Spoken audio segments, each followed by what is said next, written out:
masing-masing. Mari kita berdoa.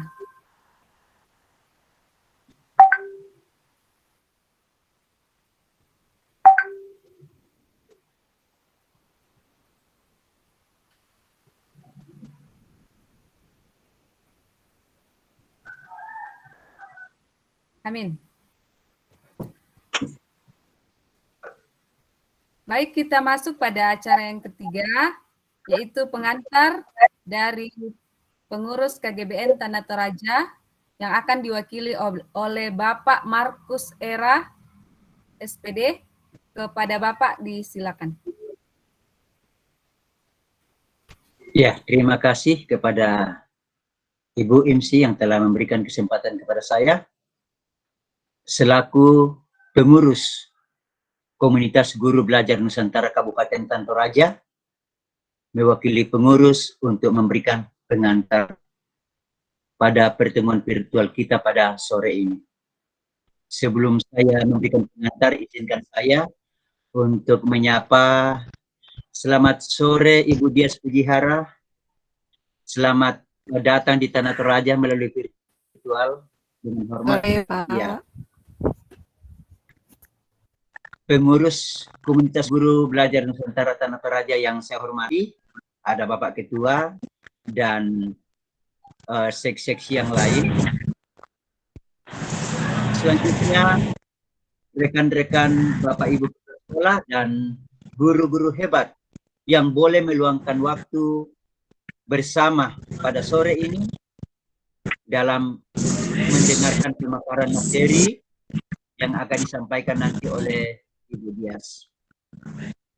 Bapak Ibu, guru-guru hebat, pada pengantar ini saya kembali mengupdate pemikiran kita tentang dasar munculnya program Merdeka Belajar. Merdeka Belajar episode ke-15 ini adalah struktur kurikulum yang lebih fleksibel, fokus pada materi esensial, memberikan keleluasaan kepada guru untuk melakukan kajian kebutuhan dan karakter peserta didik, serta aplikasi yang menyediakan referensi bagi guru untuk terus mengembangkan praktik baik dan mengembangkan praktik mengajar secara mandiri. Untuk pemulihan pembelajaran, satuan pendidikan diberikan kebebasan menentukan ada 3 opsi, yaitu kurikulum 13, kemudian kurikulum darurat, itu adalah penyederhanaan daripada kurikulum 2013, yang ketiga adalah kurikulum merdeka. Ya, kurikulum merdeka ada 3 pilihan, yaitu mandiri belajar, mandiri berubah, dan mandiri berbagi. Oleh karena itu,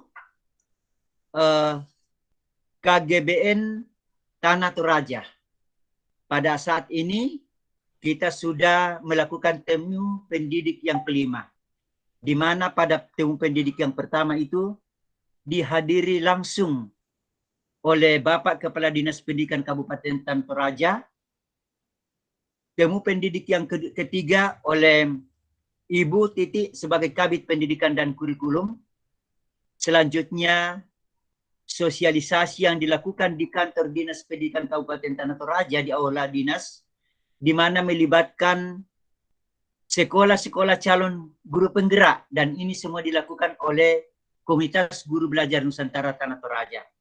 Dan yang keempat kemarin pada TPD, yang keempat itu dihadiri oleh Kabid Pendidikan dan Kurikulum Bapak Alexander Patandian. KGBN Tanah Toraja ini hadir untuk mempercepat bagaimana agar program Merdeka Belajar ini benar-benar sekolah akan tergerak, bergerak, dan menggerakkan. Bapak Ibu, guru-guru hebat, olehnya itu KGBN Tanah Toraja hadir untuk memfasilitasi rekan-rekan guru dan sekolah dalam menerapkan kurikulum Merdeka Belajar. Pada TPD 4 kemarin, itu membahas tentang disiplin positif tentang kesepakatan kelas. Dan pada TPD kelima ini membahas tentang posisi kontrol, kebutuhan dasar anak, dan restitusi. Bapak Ibu guru-guru hebat, demikianlah pengantar dari saya.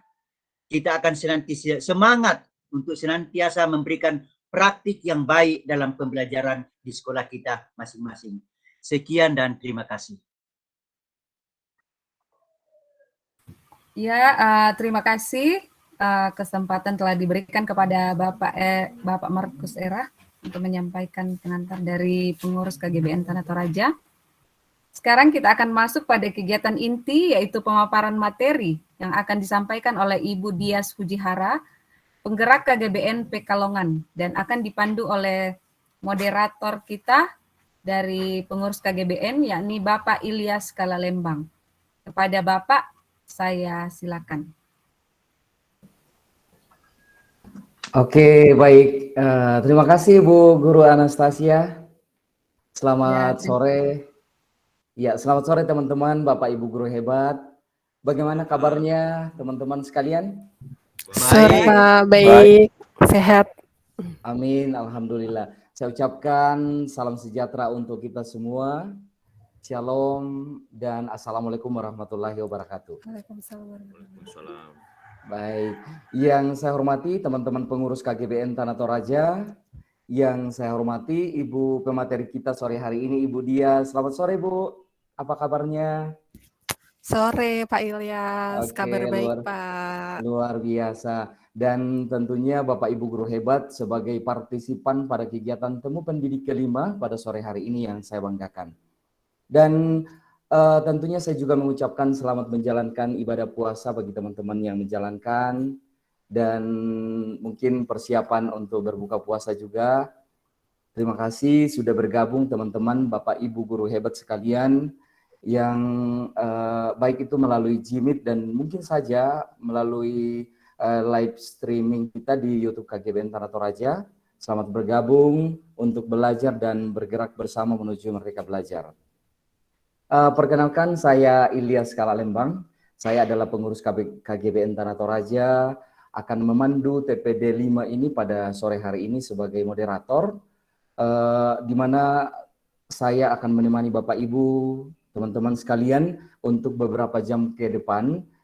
Sekali lagi saya mengucapkan selamat bergabung dan selamat join untuk teman-teman guru hebat se-Indonesia, khususnya di Tanah Toraja. Di mana pada sore hari ini kita akan membahas tema yang sangat menarik, Bapak Ibu ya. Di sini kita kedatangan Ibu Dias Rahmasari, jauh-jauh dari Pekalongan, luar biasa. Iya, beliau ini adalah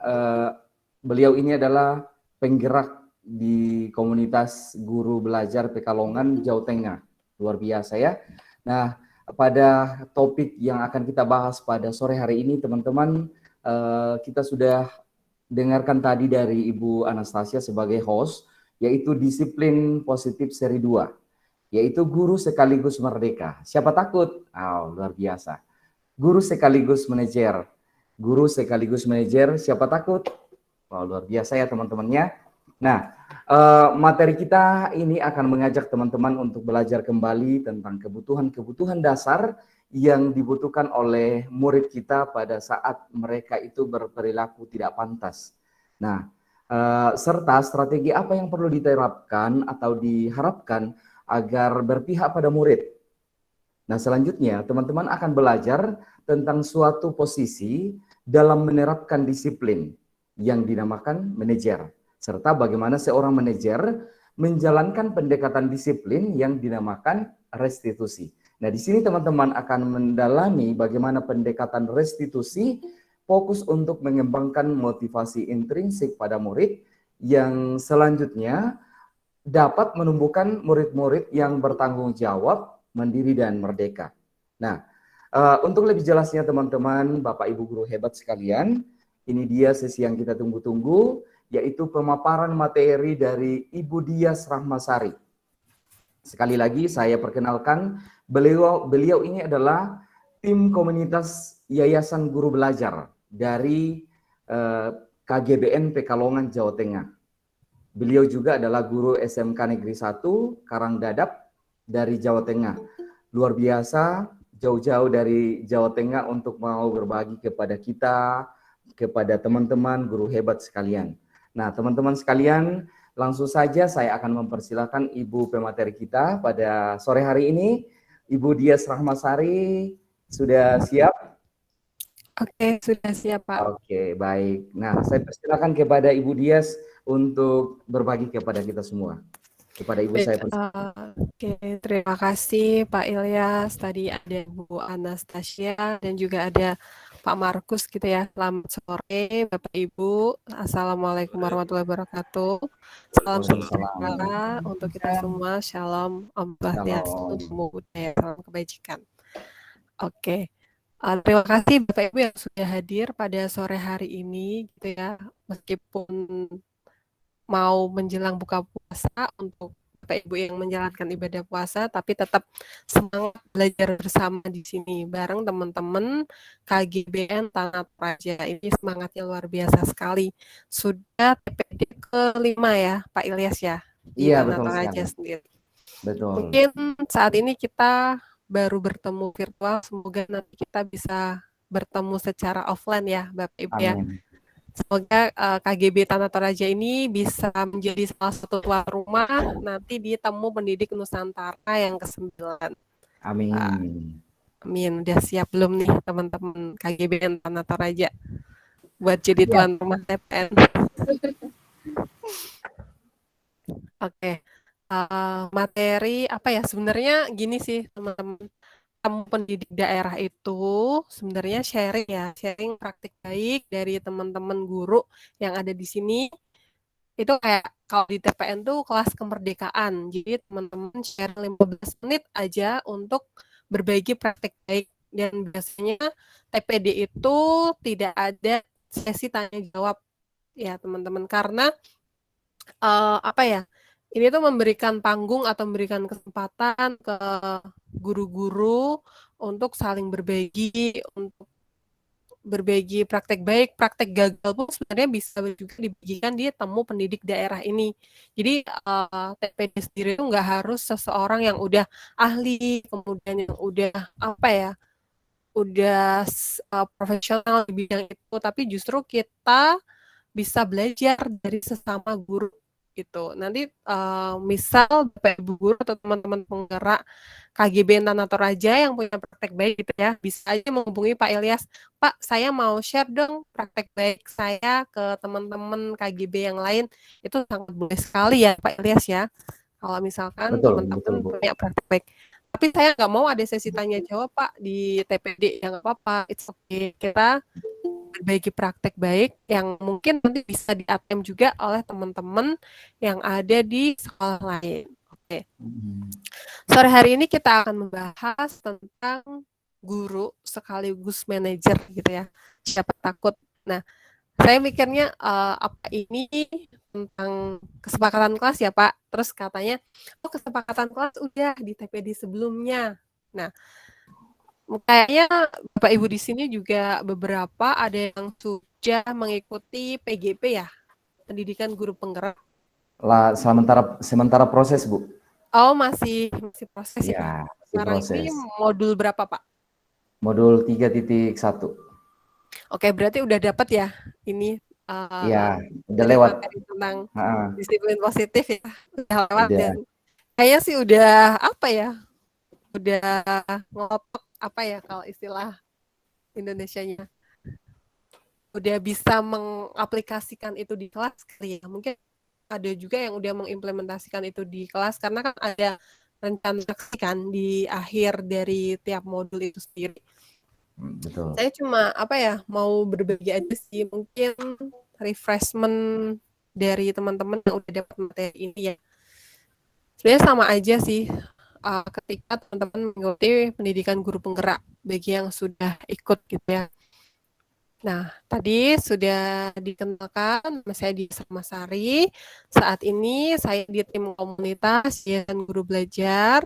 Saya mendampingi komunitas guru belajar, kemudian jaringan sekolah madrasah belajar, dan komunitas pengawas belajar Nusantara. Jadi komunitas-komunitas dampingan ini jika mengalami suatu tantangan gitu ya, nanti bisa juga komunikasi ke kita, ke tim komunitas dari Yayasan Guru Belajar. Tapi sebelumnya bisa komunikasi dulu ke pengurus pusat dari KGBN. Gitu. Untuk teman-teman yang mau berteman di dunia maya, silakan bisa follow Instagram saya di @diasrahmasari. Oke. Untuk mempermudah teman-teman mungkin juga udah belajar tentang ini ya, tentang atap. Jadi kalau di KGB itu ketika belajar praktik baik, khasnya biasanya menggunakan teknik atap, yaitu awal.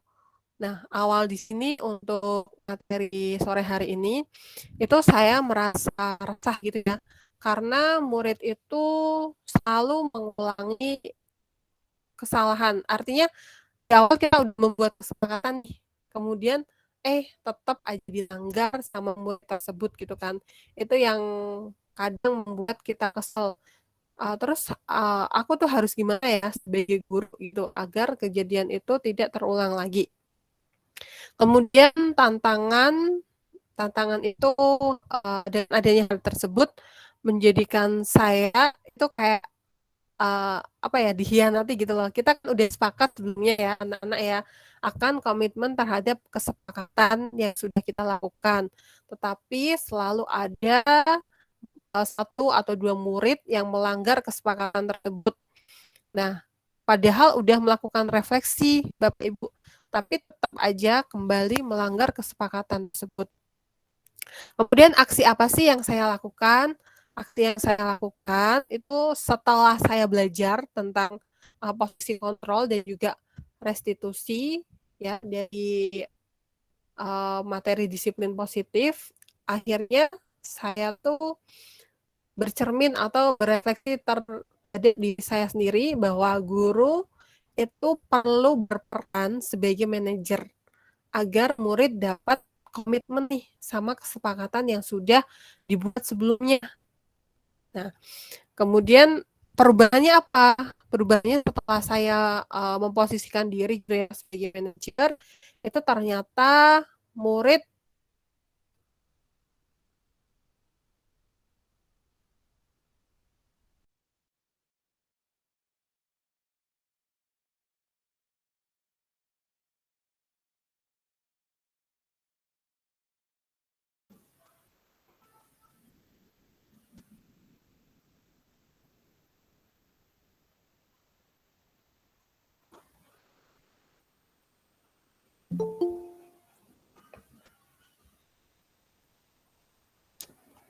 Kayaknya sepertinya jaringannya Bu Dias ini lagi trouble ini.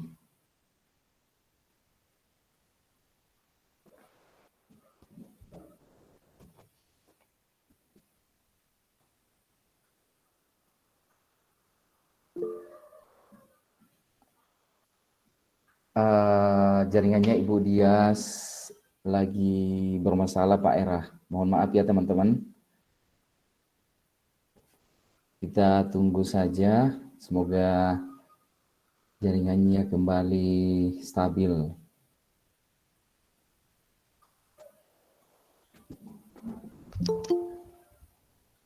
Oh iya ini. Tadi terpental ternyata.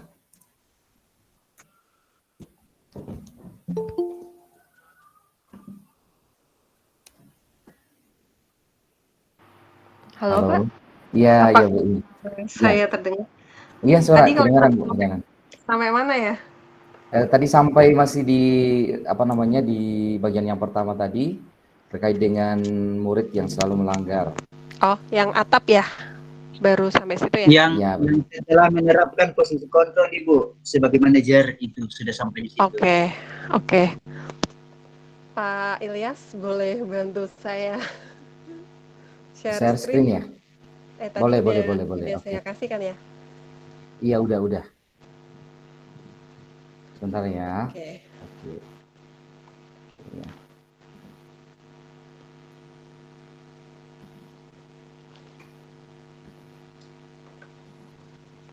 Saya ini pindah pakai HP Bapak Ibu. Ini sinyalnya Oh kurang. iya. Bentar. Maaf ya belum bisa off on cam.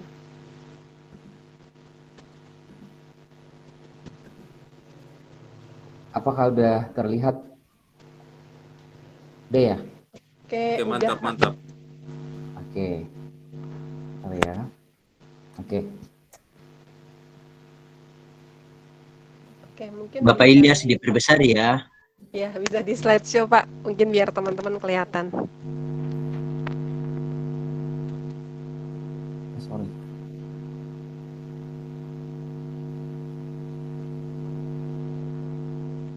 Slide keempat. Udah ya? Udah kelihatan? Oke, ini udah ya Bapak Ibu ya? Ya. Sudah.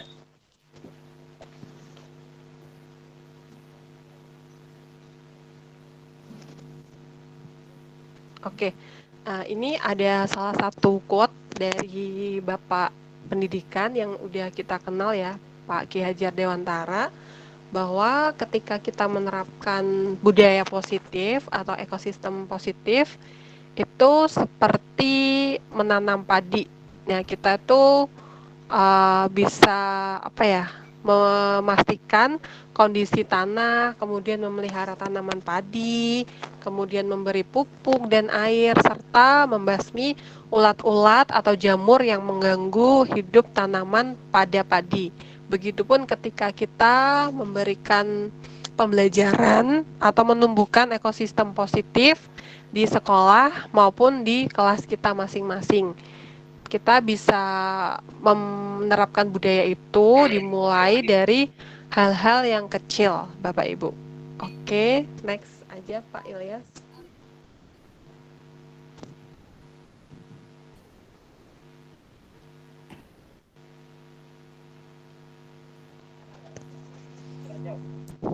Baik, ini ada Udah, Bu. contoh Udah. keyakinan kelas ya, atau kesepakatan kelas. Sebelumnya Bapak Ibu sudah belajar tentang kesepakatan kelas. Menurut Bapak Ibu, dari dua gambar ini, manakah yang merupakan kesepakatan kelas? Ditulis di kolom chat yang A atau yang B. Kemudian alasannya apa? Oke, silakan Bapak Ibu.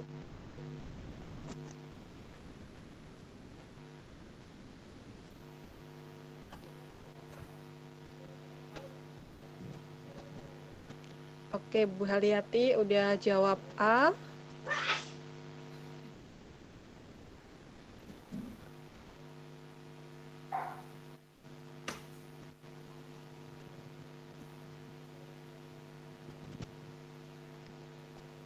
Silakan Bapak Ibu yang lain.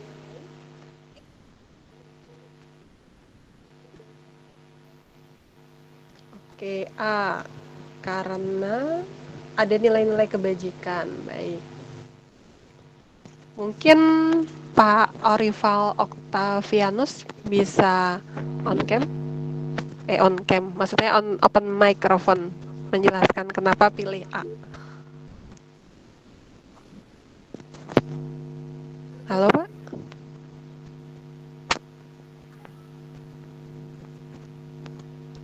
Ya, halo Pak.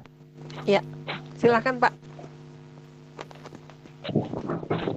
Ya, terima kasih. Yang saya mau saya mau sampaikan di sini mengapa saya pilih bagian A yang menjadi kesepakatan kelas, karena sebagaimana yang di dalam jawaban saya tadi bahwa di situ ada nilai-nilai kebajikan dari beberapa kesepakatan kelas. Sebagai contoh di bagian poin yang kedua di situ, menjaga kebersihan sekolah dalam kesepakatan kelas bagian A.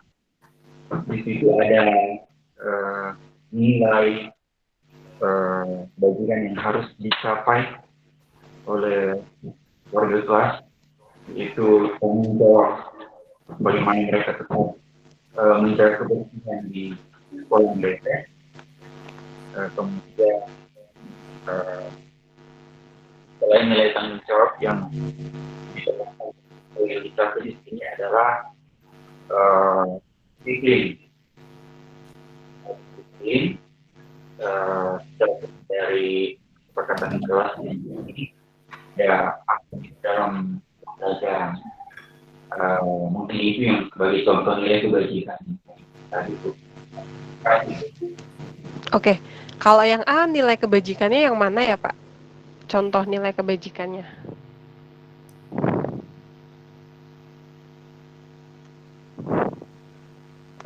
Nilai kebajikannya di sini yang saya maksud tadi Bu, yang maksudnya di sini ketika misalnya di sini ada siswa aktif dalam pembelajaran, berarti yang dicapai itu adalah kedisiplinan.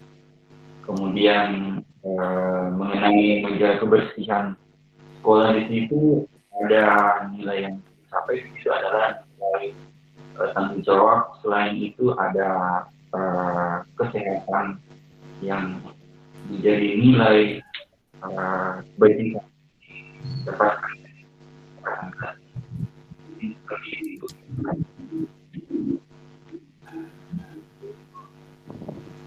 Oke, terima kasih. Ini tadi yang Pak Markus ya? Ya, Ibu. Tadi Iya. yang jawab Pak Orival atau Pak Markus? Pak Orival ya? Orival. Oke. Terima kasih Ya. Pak Orival. Betul sekali Bapak Ibu apa yang disampaikan oleh Pak Orival, bahwa yang merupakan contoh kesepakatan kelas atau keyakinan kelas kita sebutnya ya, itu yang A, karena di sini ada nilai-nilai kebajikan yang sudah tercantum di kesepakatan kelas tersebut. Oke, next Pak Ilyas. Nah, tentu kemarin juga apakah sudah belajar juga tentang hukuman dan konsekuensi Bapak Ibu? Iya, Bu. Iya. Oke, mungkin ini bisa kita jawab bersama ya Bapak Ibu ya. Nomor 1, 2, 3 aja, sambil mungkin dihilangkan dulu Pak.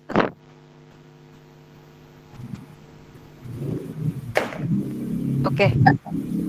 Pak Ilyas kasih kembali ke yang belum ada jawabannya. Buka kunci nih Pak Ilyas lah. Sorry. Pak Ilyas udah buka kunci ternyata. Sorry. Salah tekan saya. Iya, nggak apa-apa Pak.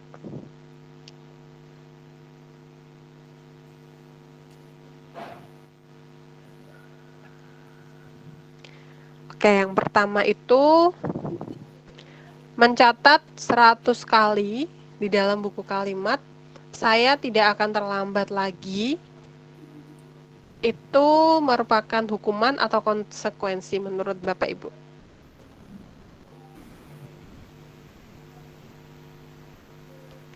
Hukuman, Bu. Oke, hukuman. Kemudian kalau membersihkan tumpahan air di meja tulis karena tersenggol pada saat belajar.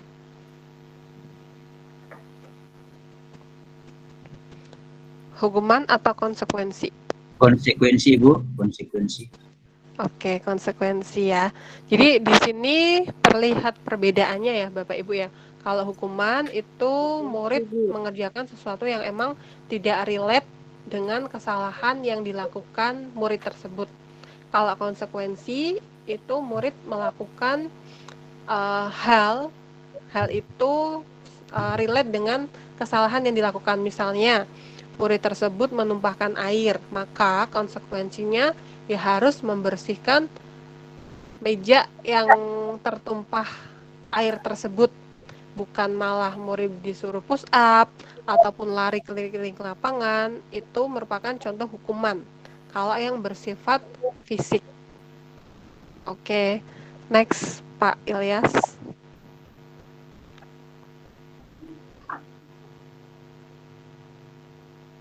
next aja Pak. Udah. Ini Bapak Ibu yang akan kita bahas tentang posisi kontrol seorang guru. Itu harusnya di posisi yang mana sih? Apakah sebagai penghukum, pembuat merasa bersalah, teman, pemantau, atau manajer?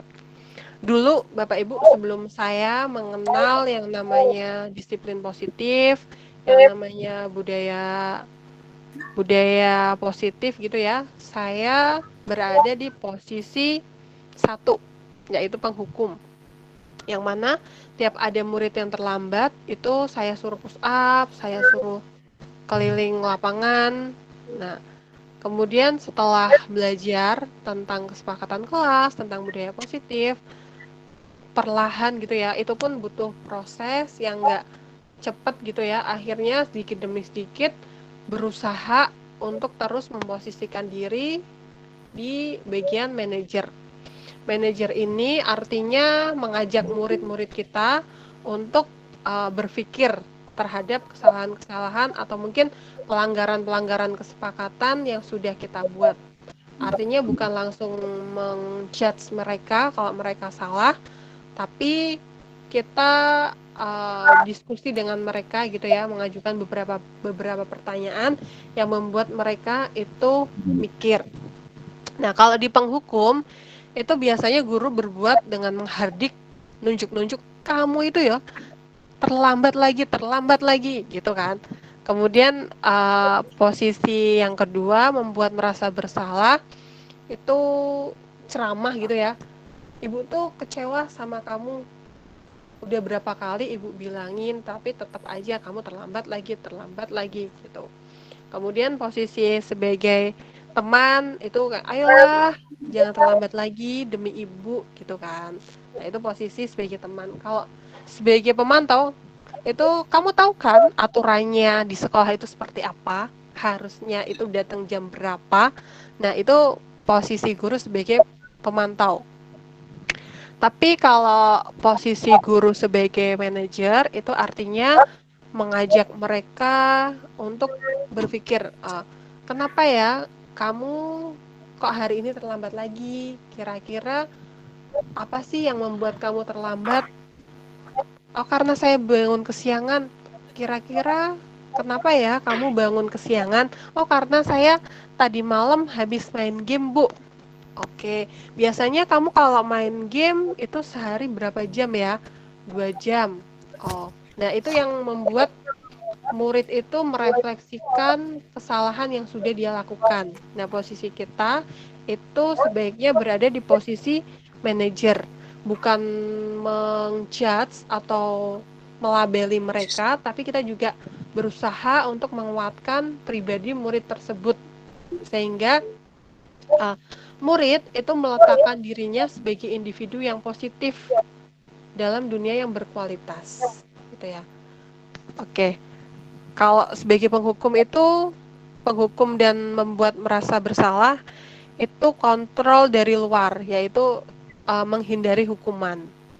Kalau di posisi teman dan juga pemantau, itu mengharapkan adanya imbalan, atau nanti murid tersebut akan bergantung ke kita. Nah, kalau sebagai manajer, nanti murid itu akan menghargai diri sendiri, akan bisa bertanggung jawab terhadap diri mereka sendiri. Gitu Bapak Ibu. Kalau oke, next Pak Ilyas.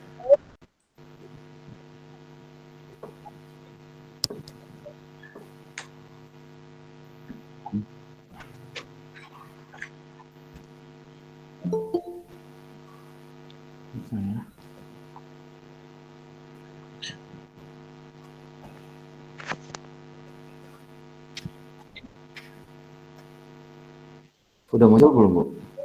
Slide-nya apakah udah berubah, Belum, teman-teman?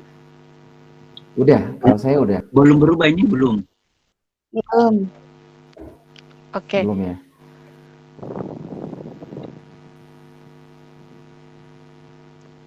Mana ya? Nggak bisa ya. Oke, sambil nunggu Pak Ilyas, kita coba refleksikan ke diri kita ya Bapak Ibu ya. Kalau menurut Bapak Ibu, posisi Bapak Ibu itu ada di posisi kontrol yang mana nih sekarang ini? Apakah sebagai seorang yang penghukum, pembuat merasa bersalah, teman, pemantau, atau manajer? Ada yang mau berpendapat? Silakan. Saya Bu, Markus Era. Iya, silakan Pak Markus. Iya, terima kasih. 5 posisi kontrol yang telah dibagikan Ibu pada saat ini menguatkan kita bahwa sebenarnya posisi kontrol di mana kita berada. Kalau selama ini Ibu, saya banyak-banyak di posisi kontrol sebagai pemantau, sebagai pengawas.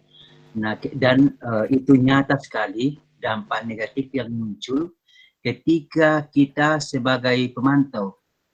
Misalnya ketika di anak-anak atau peserta didik itu dibelajarkan, ketika tidak ada gurunya, dia akan berbuat tidak sesuai dengan arahan guru itu. Tetapi ketika kita berada di tempat, kelihatannya anak-anak itu sangat disiplin. Jadi saya memang kadang berada pada posisi kontrol yang keempat, yaitu sebagai pemantau. Terima kasih. Oke, terima kasih Pak Markus. Ada lagi Bapak Ibu yang mau sharing? Mungkin kita bareng-bareng refleksi gitu ya. Saat ini posisi kontrol Bapak Ibu itu ada di yang mana nih? Apakah penghukum, teman, atau pemantau, atau justru udah, saya sekarang udah di manajer loh Bu. Nah gitu, silakan. Yang mau sharing boleh? Ada lagi Bapak Ibu?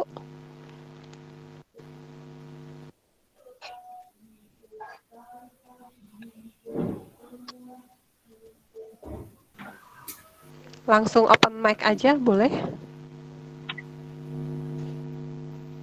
Ya Bu.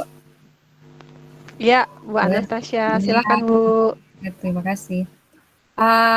Kalau untuk saat sekarang ini, sebelum belajar modul, ini kan kita baru belajar modul tentang disiplin positif. Jadi bagaimana caranya berusaha supaya kita bisa menjadi seorang dalam posisi kontrol manajer.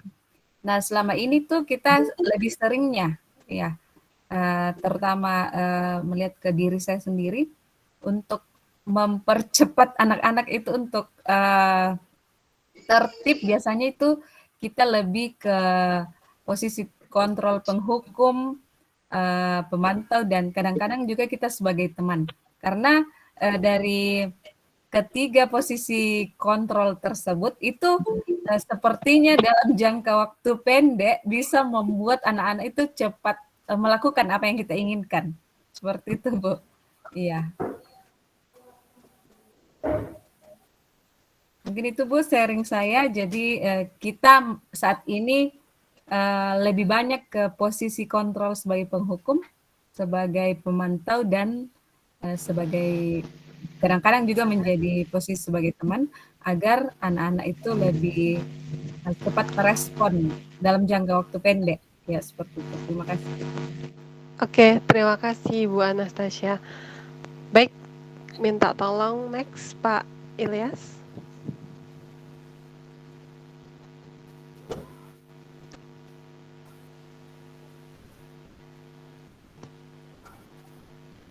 Udah Bu. Oke, udah ya Bapak Ibu ya. Nah, berikutnya tentang nada suara Bapak Ibu. Jadi apa yang tersampaikan dari sebuah pesan itu ternyata kata-kata itu 10% ya. Nada suara itu 35% dan bahasa nonverbal atau bahasa tubuh itu 55% penerimaannya ke komunikan atau ke murid-murid kita. Nah, pada sore hari ini, mari kita praktekkan bersama-sama ya Bapak Ibu untuk nada suara. Yang pertama penghukum, kemudian pembuat orang lain merasa bersalah, teman, dan yang terakhir pemantau atau manajer. Silahkan Bapak Ibu bisa on mic, open mic masing-masing. Kita akan praktek bareng. Silakan mikrofonnya bisa di unmute.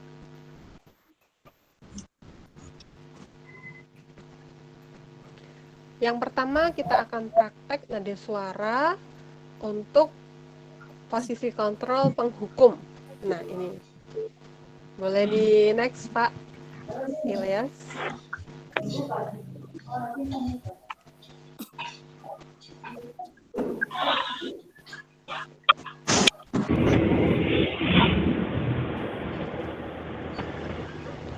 Iya, Pak Lukas, raise hand. Ada yang mau disampaikan?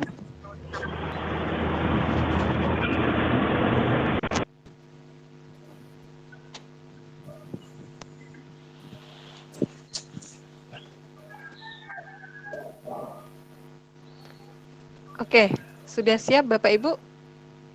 Udah di unmute semua? Kita mau mempraktekkan posisi kontrol penghukum dengan kalimat next, Pak. Minta tolong. Iya.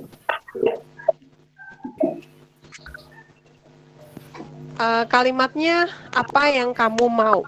Nah, coba Bapak Ibu praktekkan gitu ya dengan nada seorang penghukum. Gimana sih ngomongnya kalimat apa yang kamu mau? Oke, siap? 1, 2, 3. Mau apa kamu mau? Apa yang kamu mau? Penghukum Apa yang ya. kamu mau? Apa maumu? Maunya apa? Apa maumu gitu ya? Apalagi orang Tata Raja nih. Khas sekali. Oke, kemudian sebagai teman. Coba Bapak Ibu, 1, 2, 3. Maunya apa? Apa mau Tana? Ya, apa maumu gitu kan? Maunya kamu apa sih? Kalau yang posisi kontrol manajer, gimana Bapak Ibu? Terus apa yang kamu inginkan? Ya, terasa ya perbedaannya ya Bapak Ibu ya ketika kita dengan nada pertama penghukum, kemudian teman, juga yang terakhir itu dengan nada manajer, itu terasa sekali perbedaannya. Baik, lanjut kita akan membahas tentang restitusi. Restitusi apa ya?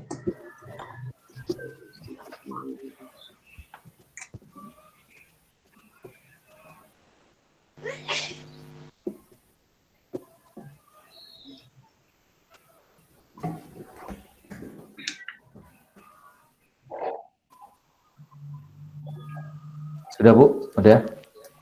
Oke, udah terlihat Bapak Ibu? Belum. Belum ya? Nah, ini jaringan kali. Oke, sambil nunggu gitu ya. Jadi setelah murid melakukan kesalahan gitu, biasanya yang kita lakukan adalah menghakimi mereka. Kamu tuh salah. Kamu tuh harusnya tidak melakukan itu, gitu ya. Tetapi di sini kita mengenal dengan istilah restitusi, itu proses menciptakan kondisi bagi murid untuk memperbaiki kesalahan mereka. Nah, sehingga mereka bisa diterima lagi di lingkungan pertemanan mereka dengan karakter yang lebih kuat. Jadi bukan karakter gagal lagi Bapak Ibu yang bisa murid-murid atau teman-teman lain terima, tapi karakter yang lebih kuat. Itu yang dimaksud dengan restitusi. Oke, boleh lanjut. Minta tolong Pak Ilyas. Udah.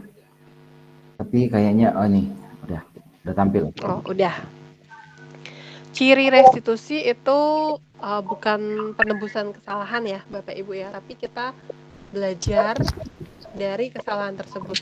Kemudian memperbaiki hubungan antara murid yang membuat kesalahan ini dengan lingkungannya, dengan teman-temannya. Kemudian tawaran, bukan paksaan. Restitusi ini lebih melihat ke dalam diri murid yang melakukan kesalahan. Kemudian restitusi ini juga mencari kebutuhan dasar dari murid yang melakukan tindakan, atau kebutuhan dasarnya itu sebenarnya apa sih murid ini, gitu ya. Kemudian restitusi itu cara yang paling baik untuk memperbaiki diri. Fokus pada karakter bukan tindakan, fokus pada solusi ya, bukan kesalahan murid. Jadi kita fokusnya pada mencari solusi atau mencari cara, bukan fokus ke kesalahan. Kamu lagi, kamu tuh nggak pernah bosen ya ngelanggar aturan terus. Bukan fokus ke kesalahan muridnya, tapi fokus ke solusi. Nah, restitusi ini juga mengembalikan murid yang berbuat salah pada kelompoknya. Jadi kalau murid itu sudah melalui proses restitusi, nanti akan lebih percaya diri lagi untuk kembali ke teman-temannya atau ke kelompoknya. Nah, itu adalah ciri-ciri dari restitusi. Oke, boleh lanjut, Pak.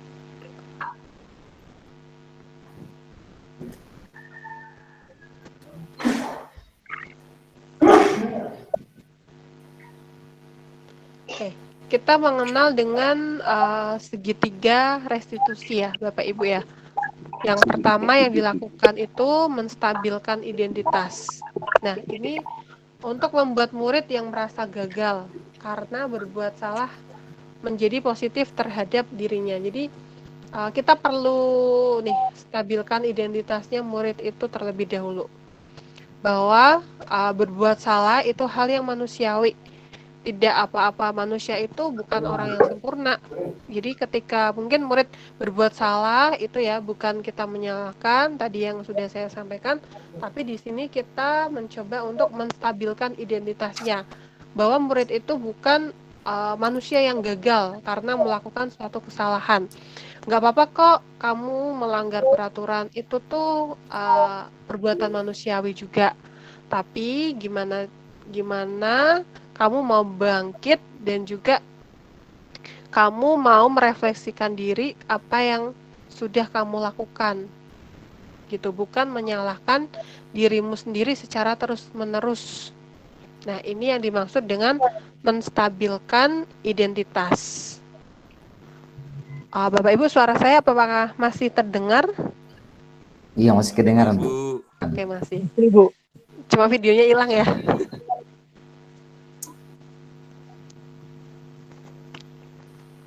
Oke, yang berikutnya setelah identitasnya distabilkan, langkah berikutnya yaitu validasi tindakan yang salah. Tuh, membantu murid lebih mengenali basic atau kebutuhan yang ingin dipenuhinya ketika melakukan kesalahan itu. Karena pada dasarnya setiap tindakan manusia tujuannya adalah memenuhi kebutuhan dasar. Nah, kebutuhan dasar itu ada penguasaan, ada kebebasan, ada love and belonging atau rasa ingin diterima, kemudian ada kesenangan, dan juga ada yang namanya bertahan hidup atau survival.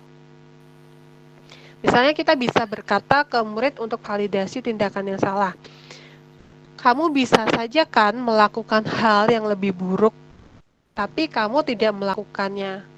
Kamu tidak melakukan itu loh. Kemudian kamu pasti punya alasan kenapa kamu melakukannya. Kemudian apa yang penting bagi kamu gitu. Itu bisa kita lakukan di tahap validasi tindakan yang salah. Kemudian yang berikutnya menanyakan keyakinan. Menanyakan keyakinan itu murid melihat kesalahannya dihubungkan dengan nilai-nilai kebajikan yang diyakini untuk mendasari manusia berinteraksi dengan orang lain. Misalnya kita bisa berkata, apa nilai yang kita percaya di kelas atau di sekolah kita? Atau nilai-nilai kebajikan atau keyakinan apa sih yang telah kita sepakati sebelumnya gitu. Atau bisa juga kita minta pendapat, menurutmu kelas yang ideal itu yang seperti apa? Dan di sini kita mengajak murid untuk sama-sama berpikir dengan pertanyaan-pertanyaan tersebut. Gitu Bapak Ibu. Mungkin itu saja sih yang bisa saya sharekan atau saya bagikan ke Bapak Ibu. Mungkin nggak terlalu banyak gitu ya, karena saya juga bukan seseorang yang ahli di bidang ini. Selanjutnya kita bisa adakan sesi diskusi. Saya kembalikan ke Pak Ilyas. Silakan Bapak Ibu jika ada yang ingin didiskusikan, kita sifatnya diskusi bersama ya di sini. Oke, baik, luar biasa sekali ya pematerinya Ibu Dias pada sore hari ini. Bapak Ibu, teman-teman sekalian, kami yakin dan percaya bahwa Bapak Ibu sudah bertahun-tahun mengajar, sudah mendampingi murid-murid, bertumbuh dan berkembang, menyadari bahwa disiplin positif di sekolah itu sangat penting, seperti yang sudah dijelaskan tadi. Nah, untuk mengembangkan anak-anak kita yang memiliki karakter yang kuat, sesuai dengan profil pelajar Pancasila. Nah, teman-teman, pada kesempatan ini mungkin ada di antara teman-teman sekalian sudah terbayang di pikirannya, bahkan mungkin ada yang ingin didiskusikan lebih detail kepada pemateri kita. Untuk itu saya berikan kesempatan kepada beberapa teman yang mungkin ingin bertanya secara langsung, mungkin bisa mengklik raise hand atau menuliskan di kolom chat juga. Nah, Boleh. ya betul ya. Teman-teman, saya persilakan kepada teman-teman yang ingin bertanya, disilahkan. Oke, siapa dulu nih? Pak Lukas Simin, silakan Pak. Oke, Pak Lukas Simin, silakan Pak. Ya.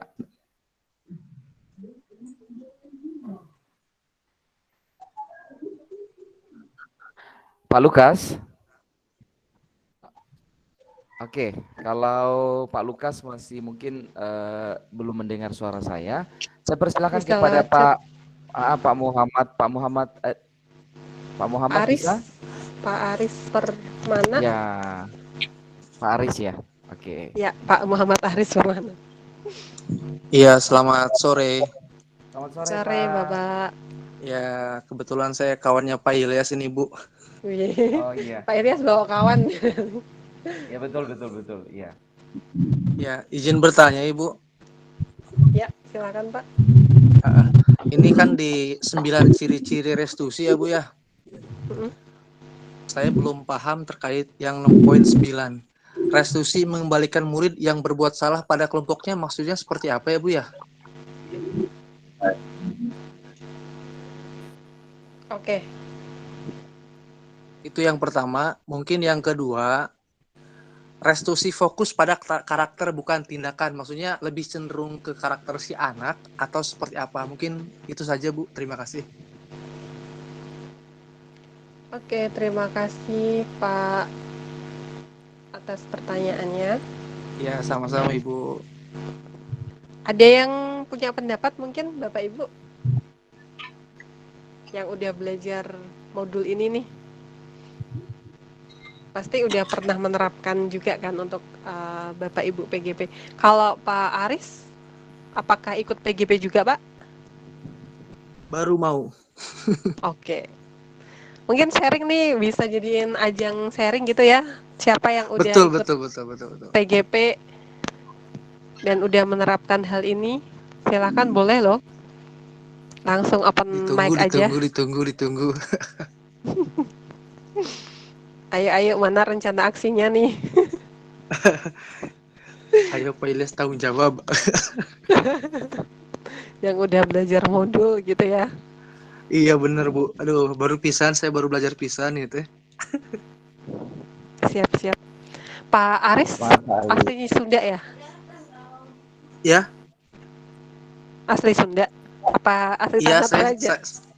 saya dari Pandeglang Bu, Sunda pisan. Wow, jauh-jauh dari Pandeglang ya Pak As ya. Oh, iya, bukan KGBN Tanah Toraja tapi Pak. Iya Pak, semangat ya. Ya, saya kebetulan diundang grup langsung Pak Ilyas, makanya coba saya ikut aja lah untuk tambah-tambah ilmu buat saya juga lah. Mantap. Terima kasih Pak Ilyas undangannya. Ada yang mau sharing dulu? Sama-sama Pak. Saya mau denger nih cerita dari teman-teman yang udah belajar di PGP. Iya betul Bu. Produk PGP mana nih? Ada yang mau sharing? Pak Markus? Atau siapa? Baik Ibu, terima kasih. Iya, boleh silakan Pak. Di antara kesimpulan daripada ciri-ciri restitusi ini terkait dengan pertanyaan saudara kita Pak Muhammad yang jauh-jauh sana datang ke Toraja untuk berbagi. Ini pertanyaannya restitusi mengembalikan murid yang berbuat salah pada kelompoknya. Tentunya begini, bahwa restitusi ini diadakan ketika ada peserta didik atau siswa kita yang memang bertingkah tidak normatif di dalam pembelajaran, kadang kan tidak menyenangkan, baik kepada guru sendiri maupun peserta didik lainnya, sehingga muncul pembulian akibat perbuatan dirinya sendiri. Oleh karena itu, ketika kita adakan coaching dengan anak-anak kita tadi, seperti yang saya katakan tadi, dan sesudah kita mengembalikan identitas dirinya dengan penampilan karakter yang baik, maka selanjutnya kita akan kembalikan secara normal kepada kelompoknya tadi, yang karena dia sendiri memiliki perbuatan lain dari yang lain seperti itu. Tetapi kalau dia sudah menemukan sendiri solusinya, mengapa dia lakukan itu, dan kembali mencari solusinya dan mengatakan bahwa saya ini kita akan kembali ke kelompoknya untuk belajar bersama-sama dengan rekan-rekannya. Saya kira itu pendapat saya, Bu. Terima kasih. Terima kasih Pak Markus. Gimana Pak Aris? Apakah sudah cukup tercerahkan? Halo Pak Aris? Apakah masih bersama kita Pak Aris? Kelempar ya? Masih. Iya, masih. Oh, masih. Ya. Pak Aris itu orangnya setia, Bu. Iya. Bisa, Pak Ilyas, bisa nih. Oke, jadi seperti yang disampaikan tadi oleh Pak Markus ya, Pak Aris ya. Siap, Ibu. Biasanya kan anak-anak yang melakukan pelanggaran gitu ya, atau melanggar kesepakatan, itu mereka akan diperlakukan berbeda oleh teman-temannya. Iya nggak sih, Bapak Ibu? Misal Dikucilkan ada, mungkin ya, Bu ya? iya betul, dikucilkan, kayak nggak ditemani gitu kan. Jangan temenan sama dia itu gini, dia tuh tukang bolos. Itu terjadi gitu kan? di kelas saya, Bu. Nah, iya kan Pak? Iya, Biasanya sangat gitu kan? terjadi, sangat terjadi. Nah, kadang anak juga ketika mau kembali ke kelas, anak yang sudah melakukan kesalahan gitu ya, itu kayak, apakah nanti teman-teman saya mau menerima saya? Itu kan mereka butuh dikuatkan juga kan ya karakternya. Makanya di sini ada yang namanya proses restitusi. Restitusi ini anak nanti kembali ke kelompoknya itu bukan identitas yang gagal, tapi anak ini tuh punya alasan kok berbuat seperti ini. Anak ini juga sudah merefleksikan apa yang dia langgar gitu. Jadi teman-temannya di sini juga mau menerima kehadiran kembali, bukan sebagai identitas yang gagal, bukan sebagai si A yang tukang bolos, bukan sebagai si A yang pernah mencuri gitu. Itu tuh udah nggak akan ada lagi gitu Pak, yang dimaksud dengan poin ke-9.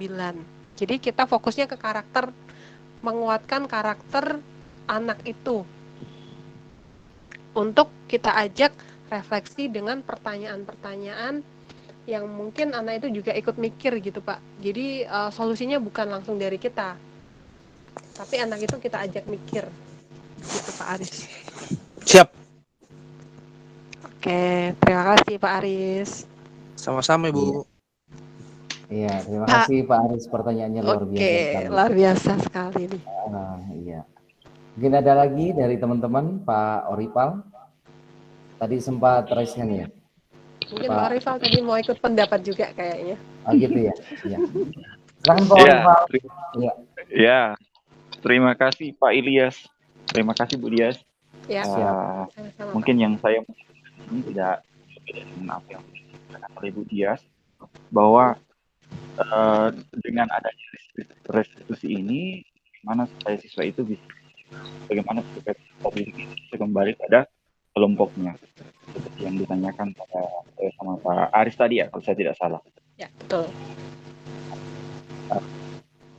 Yang sebenarnya di sinilah kita bisa lihat bahwa yang membedakan restitusi program disiplin adalah bagaimana restitusi itu bukan hanya menebus kesalahan yang telah dilakukan dengan adanya restitusi ini, bagaimana peserta didik bisa belajar adanya kesalahan yang dibuat, dan di situ mereka bisa mengevaluasi dan menyadari bahwa ternyata apa yang saya lakukan ini benar-benar salah dan tidak memberikan suatu nilai kebajikan yang ada di saya. Nah, itulah intinya yang mungkin dari restitusi ini.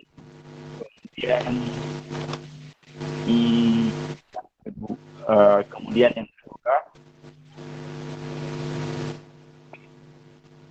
bagaimana restitusi itu bisa memperbaiki hubungan dengan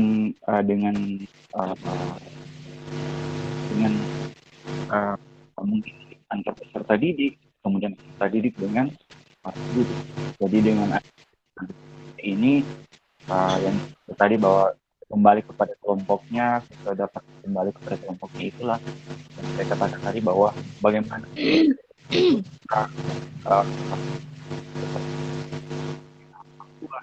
bagaimana bisa menyadari bahwa apa yang saya lakukan itu benar-benar salah, dan ini satu hal bahwa tidak merupakan suatu salah. Itu yang mungkin manfaat dari adanya restitusi itu bagi peserta didik. Itu sih. Oke, betul Pak. Terima kasih Pak. Oke, selanjutnya Pak Ilyas.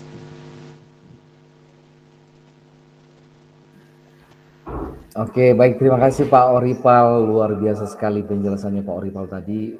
Pak Oripal ini Bu, perlu saya perkenalkan, beliau Boleh, ini boleh. adalah CGP Angkatan 4 Kabupaten Tanah Toraja. Oke, masih berjalan berarti ya Pak ya? Masih berjalan, dan minggu lalu juga Pak Oripal sempat berbagi praktik baiknya kepada kita, khususnya di TPD keempat. Sama dengan, ya betul. Keren-keren, suka kalau ada yang kayak gitu. Iya, terima Ini kasih emang Pak harus Oripal. dibagikan gitu ya. Ya, sama-sama Pak Ilyas, sama-sama Bu Dias. Terima kasih Pak. Iya. Oke, mungkin masih ada lagi teman-teman yang ingin bertanya kepada Ibu pemateri kita, Ibu Selviani ya. Ibu Selviani Sake dari Papua. Bagaimana kabar Papua? Ada dari Papua ini, Bu? Halo, selamat malam. Halo Bu. Selamat malam juga. Bu Salam siapa dari nih? Papua. Bu Selviani, boleh dong kontak saya Bu. Saya mau aktivasi KGB Papua nih Bu.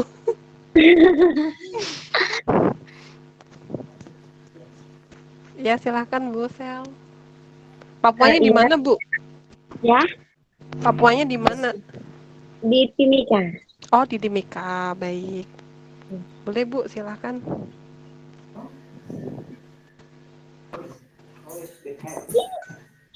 Iya, terima kasih. Mungkin saya minta saran atau masukan dari ini mengenai, kan di sini anak-anak dominan karakternya itu mungkin bahasanya karakternya itu lebih kasar ya. Anak-anak susah untuk diatur gitu. Betul. Ya.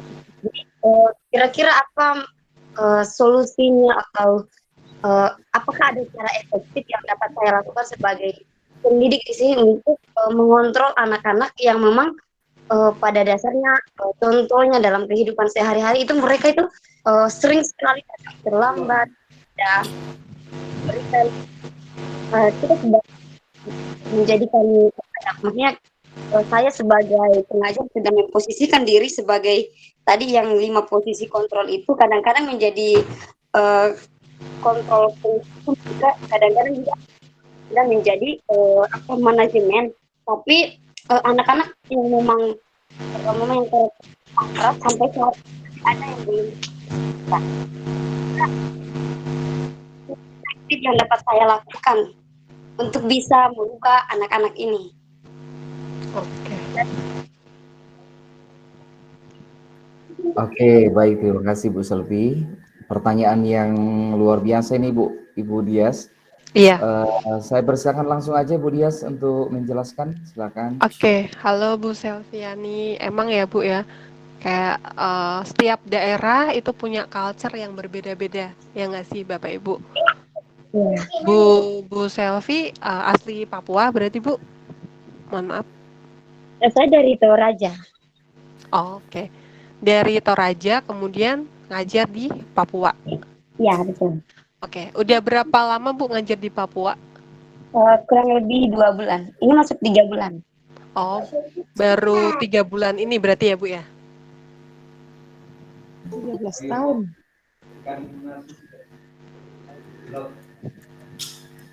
13 tahun. Berapa tahun Bu? 12 tahun? 3 bulan Bu, 3 bulan. 3 bulan kan? Oh tadi ada suara lain berarti ya Pak ya?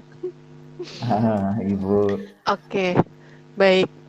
Sebelumnya kalau anak-anak ini melanggar suatu kesepakatan gitu ya atau aturan, hal apa sih yang Bu Selviani lakukan? Boleh open mic aja mungkin Bu. Ya, pastinya selalu yang pertama saya lakukan itu selalu bertanya mengapa kesalahan itu misalnya dia melakukan kesalahan hari ini besok diulang kembali mengapa kesalahan ini terus dilakukan.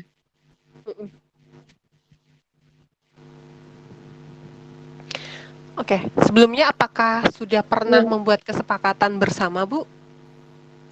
Iya, sudah. Di kelas itu sebelumnya kita buat kesepakatan bersama-sama dengan peserta didik. Gimana Bu cara buat kesepakatannya Bu? Kalau boleh dibagikan.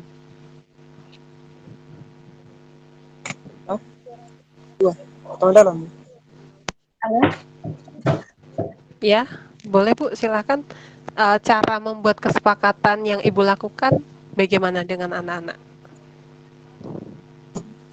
Di sini kan membuat kesepakatan itu dengan cara kami membuat kesepakatan dengan cara didaftar.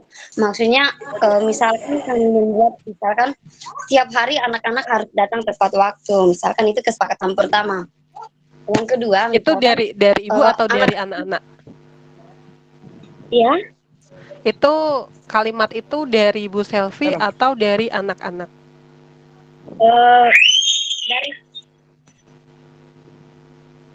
Dari saya sebelumnya kan ya baru nanti setelah kesepakatan ini kita daftar baru nanti ditawarkan ke anak-anak apakah kesepakatan itu disetujui atau tidak. Ya jangan sampai kesepakatan yang saya buat maksudnya bukan dibuat sendiri maksudnya sudah saya tulis itu berat bagi anak-anak jadi kami berdiskusi bersama dulu dengan anak-anak. Berarti sebelumnya Bu Selvi itu sudah buat kesepakatannya gitu ya, terus diskusi ke anak-anak, kira-kira dengan kesepakatan ini nih, kamu setuju apa enggak? Gitu ya? Iya. Oke, kemudian oke setuju, baik. Yang kedua kesepakatan ini setuju apa enggak? Gitu kan?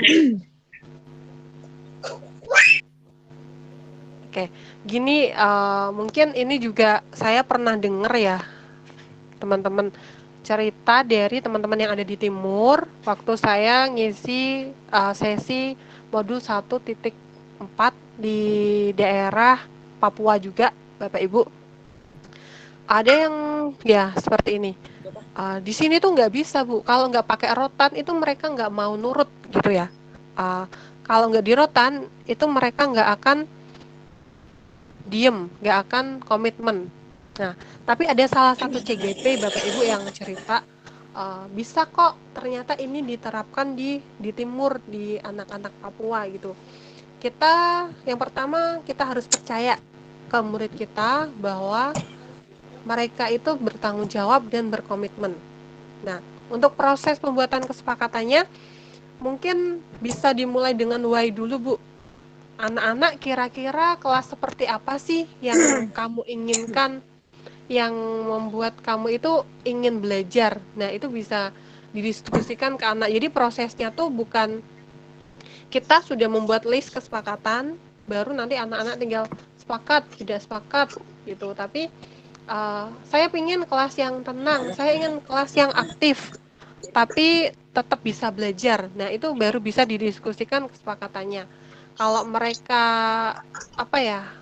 mereka diajak komunikasi gitu ya Bu ya, kita kasih kepercayaan ke anak bahwa anak itu punya pendapat, itu nanti mungkin nggak secara instan sih Bu, mereka akan akan komitmen dengan kesepakatan itu. Tapi ketika anak itu melanggar, kita refleksikan, kita ajak ngobrol, kira-kira kesepakatan ini kamu langgar, kenapa ya? Apa ya yang perlu kita perbaiki dari kesepakatan itu? Intinya komunikasi ke murid kita tersebut, Bu. Jadi pembuatan kesepakatan itu bukan satu arah dari kita ya Bapak Ibu ya. Kita udah nyusun list kesepakatan 1 sampai 8. Nah, ini juga kesepakatan itu nggak perlu banyak-banyak Bapak Ibu. 3 atau 2 aja nggak apa-apa. Yang penting itu bisa dengan ketanggung jawab dan komitmen diterapkan oleh murid-murid kita. Karena kalau kesepakatannya misal sampai 20 atau sampai 10 itu kan murid juga susah ya untuk mengingat semua kesepakatan itu, apalagi mau berkomitmen untuk mentaati kesepakatan itu. Mungkin dari saya kayak gitu sih Bu yang bisa saya sampaikan. Saya mau coba dari teman-teman yang ada di sini, barangkali ada yang punya pengalaman yang sama gitu ya. Boleh kok sharing dan berbagi di sini. Pak John, ada yang mau disampaikan? Atau mau dibagi? Oke.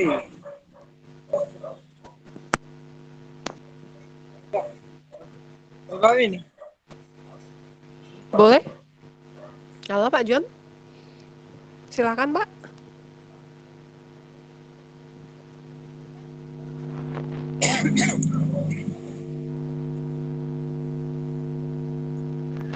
Pak Lukas Simin juga itu, Pak Ilyas, Pak Lukas Simin juga dari tadi.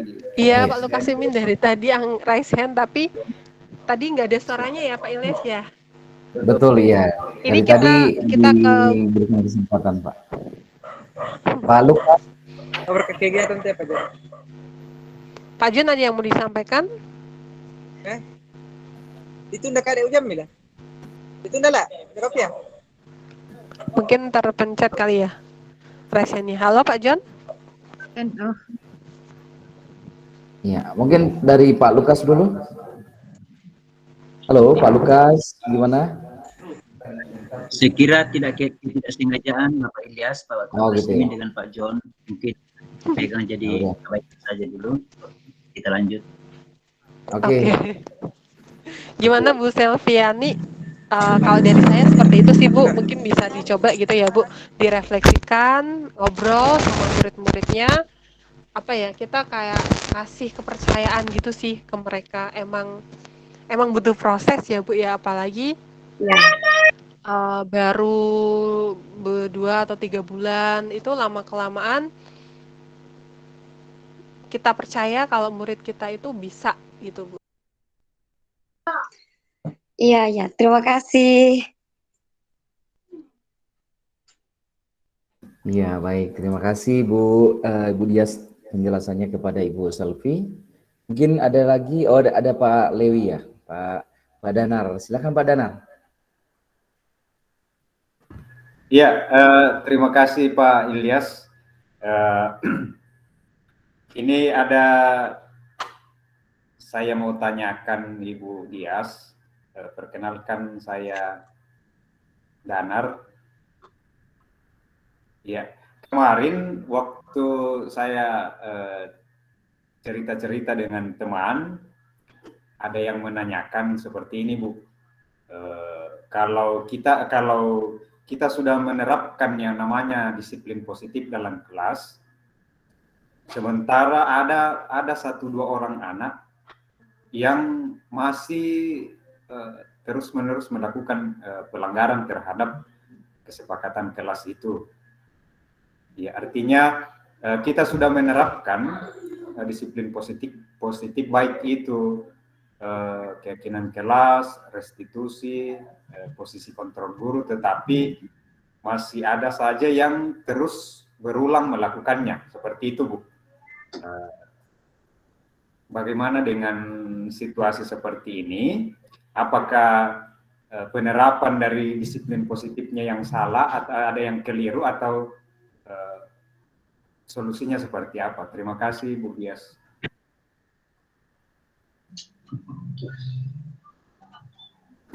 Iya, terima kasih Pak Danar. Saya persilakan kepada Ibu Dias, mungkin bisa dijelaskan pertanyaan dari saudara Pak Danar. Silakan Bu.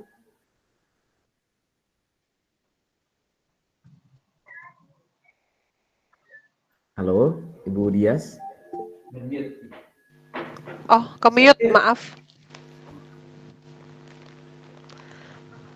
Sebelumnya Bu Selviani ada yang mau dikonfirmasi dulu, Bu? Masih raise hand. Oh iya. Silakan Bu Selvi. Bentar ya Pak Danar. Sudah tidak ada, Bu. Oh, kepencet ya. Maaf ya tertekannya. Iya, nggak apa-apa. Ya, tadi sudah jelas sekali. Oke. Oke, terima kasih Pak Danar atas pertanyaannya. Oke. Ya seperti kita menanamkan sesuatu yang baru ya Pak ya. Tentu hasilnya itu nggak akan bisa kita lihat dalam hitungan hari, 1 hari, 2 hari gitu ya. Bahkan ketika 50% dari murid kita di kelas itu menerapkan apa ya, artinya mereka tetap komitmen, itu juga udah bagus gitu ya Pak ya. Nggak yang harus langsung 100% murid kita apa namanya komitmen terhadap kesepakatan yang sudah dibuat. Itu tuh butuh waktu juga, Pak. Nah, di sini kuncinya ketika ada murid, mungkin kalau 1-2 yang melanggar, itu kita bisa adakan kayak sesi coaching kali ya, sesi coaching ke murid tersebut. Kita ngobrol apa ya, satu persatu dengan murid tersebut.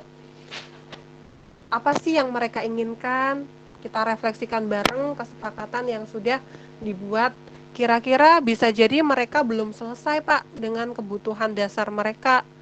Jadi tadi kan saya udah menyampaikan gitu ya Bapak Ibu ya, bahwa setiap manusia itu punya yang namanya kebutuhan dasar. Nah, apakah kebutuhan dasar ini sudah kita penuhi sebagai guru di kelas? Misalnya murid itu punya kebutuhan dasar diterima atau cinta kasih. Kemudian punya kebutuhan dasar kebebasan. Nah, apakah murid yang punya kebutuhan kebebasan ini kita fasilitasi di kelas atau kita berikan ruang? Apakah murid dengan kebutuhan dasar kesenangan ini kita fasilitasi juga di kelas? Nah, itu kita juga sebagai guru perlu refleksi sih Pak akan hal tersebut. Apakah kebutuhan-kebutuhan dasar ini sudah kita penuhi di kelas yang kita ajar? Kita pun sebagai manusia, sebagai guru misalnya ya, guru pun tentu nggak 100% bisa menerapkan misalnya membuat RPP yang esensial dan lain sebagainya. Itu pun tentu butuh proses. Nah, maka dari itu kalau di kita di komunitas guru belajar gitu ada yang namanya KMR, komitmen pada tujuan gitu ya, mandiri terhadap cara. Yang ketiga tuh refleksi. Kalau misalkan kok dengan seperti ini murid saya nggak bisa ya 100% menerapkan atau komitmen pada kesepakatan yang sudah kita buat. Kita sebagai guru ya gimana ya, harus cari cara gitu. Cara apa sih yang kira-kira efektif? Kita terus cari caranya gimana? Dengan merefleksikan apa yang sudah kita lakukan. mungkin bisa melakukan hal seperti itu sih Pak. Kalau menurut pendapat saya, mungkin Bapak Ibu atau teman-teman yang lain di sini ada yang punya pendapat juga, dipersilahkan. Gitu Pak Danar mungkin dari saya. Jadi direfleksikan, kemudian cari cara agar murid tersebut mau komitmen untuk menerapkan kesepakatan yang sudah dibuat. Kalau ekstrimnya mungkin bisa coaching gitu ya. Nanti Bapak Ibu yang belajar di PGP juga dapat modul coaching. Coaching juga bisa dilakukan oleh guru ke muridnya. Gitu sih, Pak. Baik, terima kasih Bu Dias. Gimana Pak Danar? Semoga tidak puas. Jadi Pak Danar itu bisa terus belajar gitu ya. Kalau nggak puas, kalau puas kan udah nih berhenti belajarnya. Ya, Pak Danar ini memang orangnya tidak pernah puas. Iya, kalau puas udah nggak mau belajar lagi nih. Oh oke, udah gitu. Betul. Kalau semakin bingung, saya semakin senang karena bakal cari tahu lagi nih. Bakal belajar lagi gitu. Betul sekali. Gimana Pak Danar? Udah sedikit puas atau puas banget nih? Mungkin agak tercerahkan gitu atau apa semakin buram itu. Kepuasan itu relatif. Okay. Sepertinya Pak Danar ini sudah cukup puas. Ibunya sudah Iya. Betul, ya. Di sini teman-teman, Bapak Ibu sekalian, ada pertanyaan di kolom chat dari Ibu Liliana Tanggulungan. Pertanyaannya seperti ini, Bu Dias. Apa kesepakatan bersama itu sama dengan tata tertib sekolah? Cukup singkat pertanyaannya, mungkin bisa dijelaskan Ibu Dias? Beda. Kalau tata tertib sekolah itu semuanya gitu kayaknya, Bapak Ibu. Kalau kesepakatan ini bisa kita buat di kelas kita. Kita fokus ke kelas kita sendiri, Bu. Jadi kita perubahan itu kita mulai dari kelas kita sendiri. Kita buat kesepakatan dengan murid-murid yang kita ajar di kelas kita. Gitu sih, Bu. Oke, cukup jelas ya Bu Liliana ya. Jelas sekali bahwa kesepakatan bersama atau kesepakatan kelas itu berbeda jauh dengan tata tertib sekolah. Oke, mungkin ada lagi dari teman-teman Bapak Ibu guru hebat malam hari ini. Ayo kita belajar sambil Ibu Dias mempersiapkan diri untuk berbuka puasa masih setengah jam lagi ya Bu ya. Ya teman-teman, ayo sempatkan waktunya. Enggak, 10 menit lagi. 10 menit lagi ya, oke baik. Ayo teman-teman, siapa lagi nih yang mau bertanya? Boleh kok nanti kita diskusi di kolom chat ya, Bapak Ibu. Di kolom chat di grup WA, saya kan juga ada di situ. Oke, ada lagi dari Pak Lewi nih. Ayo silakan Pak Lewi. Nggak jadi, kepencet mungkin. Nggak jadi. Iya. Begini, kemarin di setiap kemarin ketika ada pendampingan seperti itu ya Pak Ilyas ya, saya sempat mendapat pertanyaan dari salah satu calon guru penggerak yang membuat saya agak bingung untuk menjawabnya. Mungkin lewat kesempatan ini bisa dikuatkan lah seperti itu Ibu Dias ya. Di proses pendampingan itu ada pernyataan yang mengatakan bahwa apakah kesepakatan itu dibuat di dalam bentuk apapun itu kemudian ditempel di kelas. Nah, pada saat saya melakukan pendampingan kemarin, ada yang membuat ditempel di depan kelas dalam bentuk poster. Kemudian ada juga yang kemudian ada dalam bentuk itu, kemudian ada juga yang ditulis di papan tulis seperti itu. Yang menjadi pertanyaannya kemarin itu, dan saya sempat agak bingung ya mau menjawabnya, yang membedakan antara kesepakatan kelas yang seperti itu apa sih sebenarnya, adakah bedanya? Karena menurut pendapatnya yang ditempel itu adalah kesepakatan kelas, yang ditulis di papan tulis itu adalah kesepakatan belajar, seperti itu. Jadi mungkin ada penjelasan terkait dengan ini Bu Dias. Oke. Pak Danar ini Fasil atau CPP? PP, pengajar praktik. Oh, PP ya, pengajar praktik ya. betul Bu, betul. Oke, jadi salah satu CGP-nya Pak Danar, ini ada yang buat kesepakatan kelas, itu 2 gitu ya. Yang satu ditempel pakai poster, yang satunya Betul. lagi ditulis di papan tulis. Tulis, Nah, ya. kalau boleh saya explore, kira-kira yang tertulis di poster itu contoh kalimatnya apa? Yang tertulis di papan tulis itu contoh kalimatnya apa, Pak? Masih ingat nggak, Pak?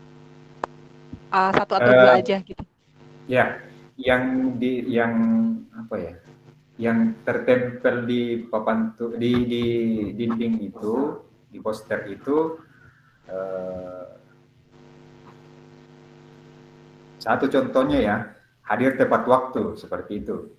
Kemudian yang di papan tulis itu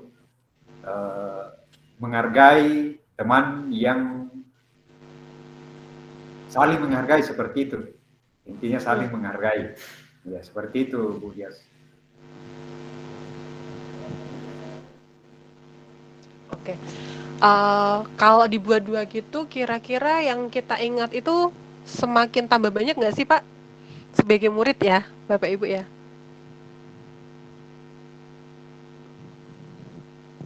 Tambah banyak kan ya? Yang maksudnya yang murid tuh harus nginget 2 hal gitu loh. Pertama, kesepakatan kelas, yang 2 ada lagi nih istilah kesepakatan pembelajaran gitu kan. Kalau menurut saya ya Pak, better itu dijadikan satu sih Pak. Maksudnya kesepakatan kelas itu udah include kan, kita tuh di kelas ngapain sih? Di kelas itu termasuk melakukan pembelajaran, belajar mengajar. Nah itu dijadikan satu aja. Jadi nggak perlu terpisah gitu antara kesepakatan kelas dengan kesepakatan pembelajaran. Karena di kelas ya kita melakukan pembelajaran, gitu sih Pak.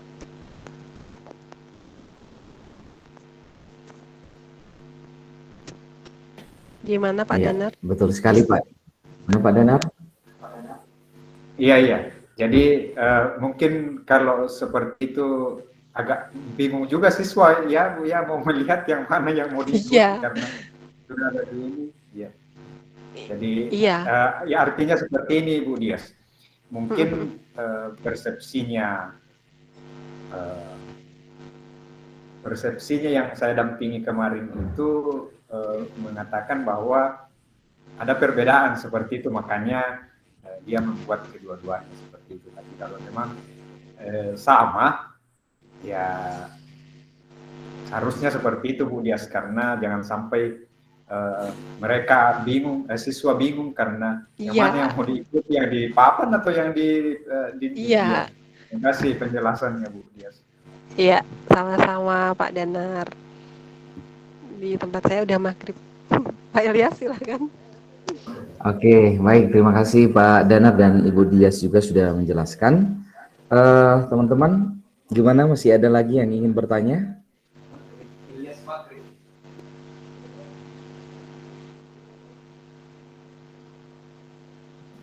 Kita tunggu sejenak ya, karena Ibu Dias di Jawa Tengah sedang maghrib Indonesia Barat ini ya. Oke, baik.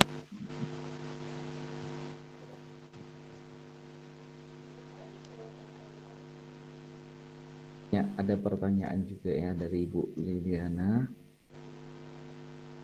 Mungkin ada nih teman-teman yang ingin berbagi sambil menunggu Ibu Dias. Pak Markus tadi resen ya?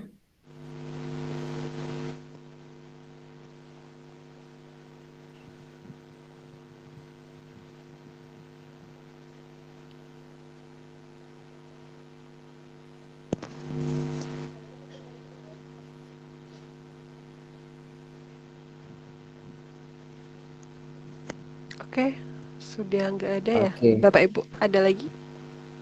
Ada lagi? Oh, ini ada lagi di kolom chat Bu. Dari pertanyaan Bu Liliana Tanggulungan, masih menguatkan mungkin ya. Mungkin, oh iya. Mungkin kalau kesepakatan kelas untuk guru kelas, sedangkan kesepakatan pembelajaran untuk guru mata pelajaran. Ini kata mungkin ini suatu pertanyaan yang belum pasti. Gimana, Bu? Ini mungkin lagi ya. Ketika guru di jenjang SMP. kesepakatan jenjang dasar atau jenjang menengah ini, Bu. Sebenarnya ini bisa dibuat satu sih, Bu. Apa ya? Better dibuat satu aja gitu. Jadi guru itu Ini bisa saling maksudnya, diskusi. Gimana Pak Danar, silakan.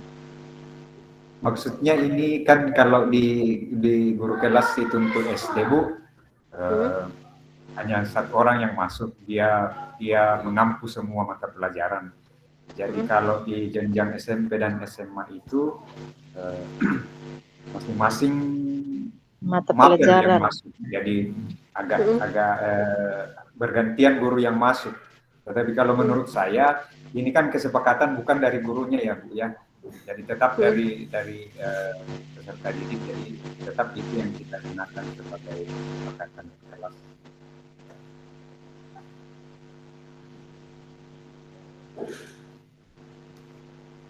Pak Danar suaranya agak hilang ya. Halo, Pak Danar. Iya. Maksud saya ulang, Bu ya. Ya. Kalau maksudnya ini kalau guru di jenjang SMP dan SMA itu kan setiap berganti pelajaran, berganti guru juga yang masuk.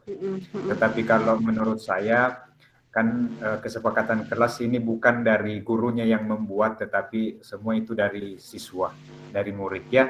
Jadi kalau saya tetap kita gunakan kesepakatan kelas untuk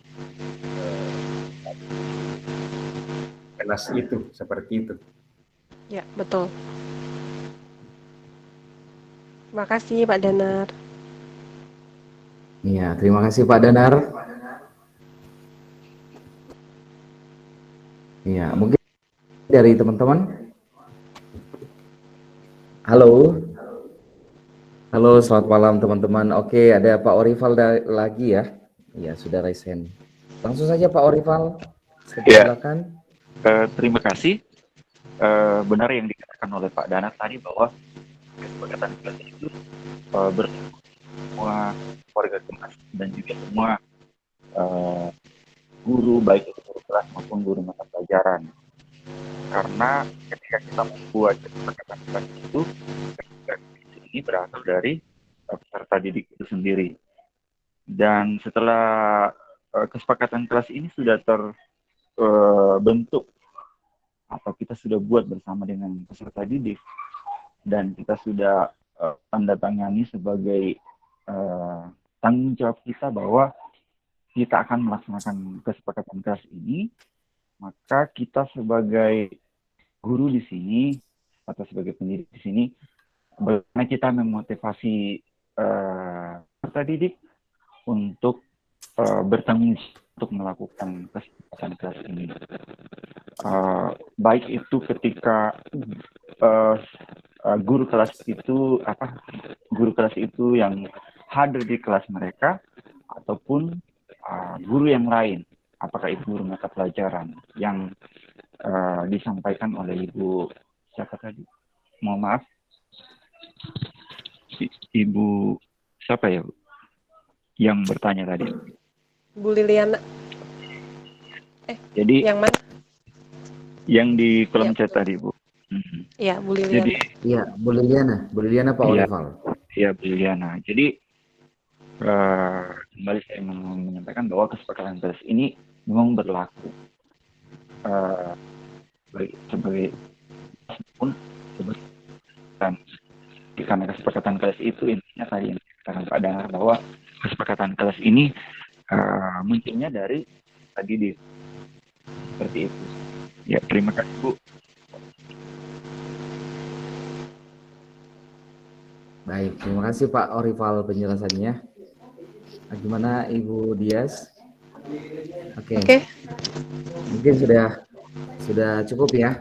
Ya, bisa kita lanjut ngobrol di grup sih Pak. Jadi Oke, manfaatin baik. grup ya Bapak Ibu. Kalau ada yang mau ditanyakan silahkan tanyakan di situ aja.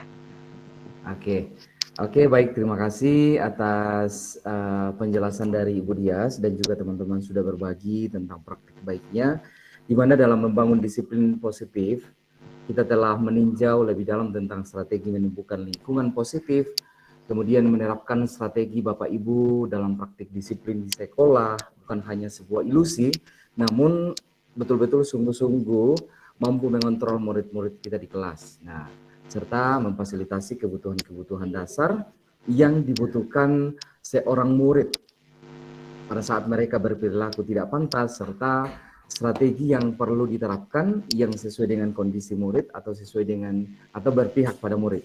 Nah, Bapak sebagai guru, sebagai Bapak Ibu guru, kita mampu menerapkan disiplin yang namanya manajer, seperti yang dijelaskan tadi ya, serta peran sebagai seorang manajer akan mampu menjalankan pendekatan disiplin yang dinamakan restitusi. Nah, di sini teman-teman sudah mendalami bagaimana pendekatan restitusi itu fokus untuk mengembangkan motivasi intrinsik pada murid yang selanjutnya dapat menumbuhkan murid-murid yang bertanggung jawab, mandiri, dan merdeka. Nah, pada akhirnya materi yang sudah kita terima ini diharapkan dapat menjadi suatu pembelajaran, kemudian tempat berproses dan juga menjadi wadah berdiskusi untuk menumbuhkan semangat kita untuk menggali dan mengembangkan potensi murid-murid kita, tentunya yang mempunyai karakter kuat, mandiri, dan merdeka. Teman-teman yang saya banggakan, teruslah menjadi penggerak bagi guru, murid, serta segenap tatanan komponen sekolah untuk memajukan pendidikan kita di Indonesia. Terima kasih kepada Bapak Ibu guru hebat sekalian. Secara khusus saya mengucapkan terima kasih banyak kepada Ibu Dias Rahma